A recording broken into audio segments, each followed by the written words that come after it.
Hanggang saan ka kayang dalhin ng iyong mga pangarap? Para sa sarili man o para sa pamilya.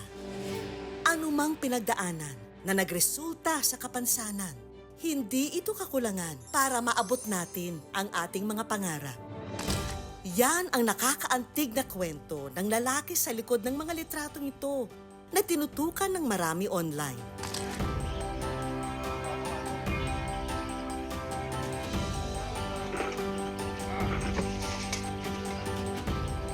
Matapos mag-viral, kamusta na kaya siya? Nakilala ng good news dito sa Libon sa Albay. Si Rolly Ronatay, 38 taong gulang at dating construction worker sa Maynila. Nag-start po ako noon magkaroon ng knowledge sa construction sa pamamagitan din po ng papa ko po. Nag-aaral pa lang po ako ng high school is nakikita ko na po yung tatay ko, tatrabaho po ng ganon. Sa tatay ko po ako na simulang nahubog noon sa karunungan pagdating po sa construction. Simula noon, sinubukan niya ang kanyang kapalaran sa Maynila. Nagsimula rin po ako noon na masukan ng boy. Iba-iba pong pabrika na pasukan ko po noon. Janitor sa ospital. Isa rin po akong construction worker noon. Yun po yung mga naging trabaho ko noon. Plano na rin daw sana niyang mangibang bansa para magtrabaho. Pero naudlot dahil sa isang hindi inaasahang pangyayari. Bago umalis, umuwi raw siya ng Libon para magbakasyon.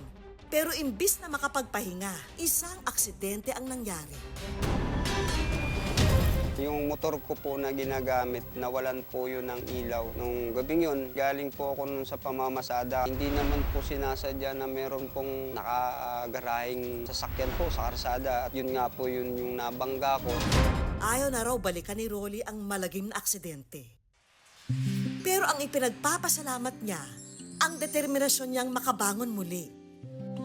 Lalo pa at mag-isa na lang niyang itinataguyod ang mga anak matapos nilang maghiwalay ng kanyang asawa. Kailangan po talagang magtrabaho. Wala naman po akong pagkukunan ng pangangailangan ko ng mga panahon na yun.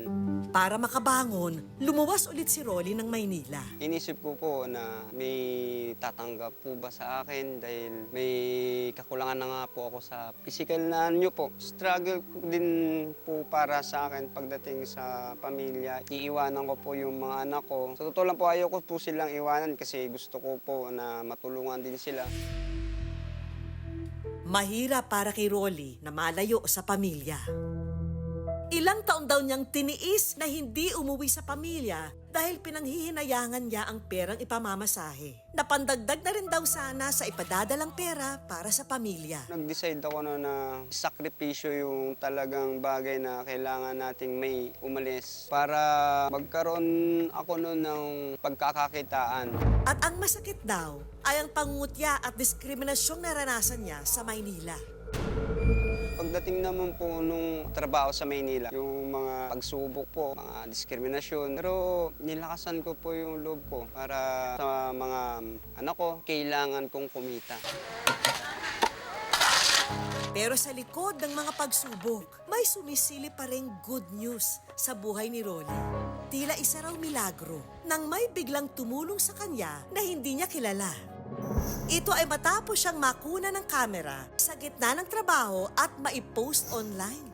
Napicturan nga po ako sa Maynila. Buwan po yun ng June. Sila po yung nag-provide sa akin na makauwi pabalik ng Bicol po. At nang muling makauwi sa Libon, napagpasyahan ni Rolly na manatili na lamang dito sa piling ng kanyang mga anak.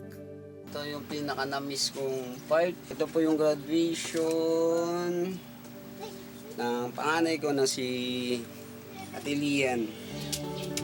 Ang maliit na perang nakuha niya mula sa tulong ng mga netizen, ginamit niyang palimula ng maliit na tindahan. Plano ko po sa maliit po na sari-sari store na naibigay sana. Mas lumaki pa para naman mas marami yung magiging income.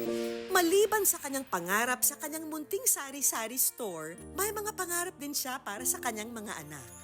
Makapagtapos sila ng pag-aaral para naman po pagdating ng oras, makikita mo yung mga anak mo na sa magandang estado sila. Yun po. Kung kaya't ang kanyang panganay na anak, malaki raw ang paghanga sa ama. Maraming salamat po kasi po pinagtapos mo po ako ng elementary. Sana po ingatan mo po yung sarili mo at I love you po pa.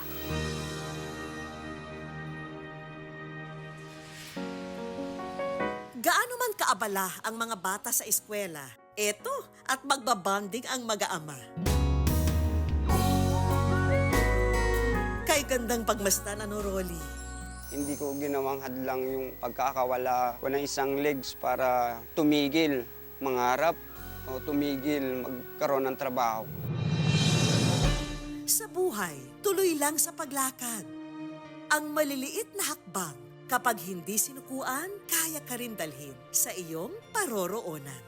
Saludo kami sa iyo, Rolly.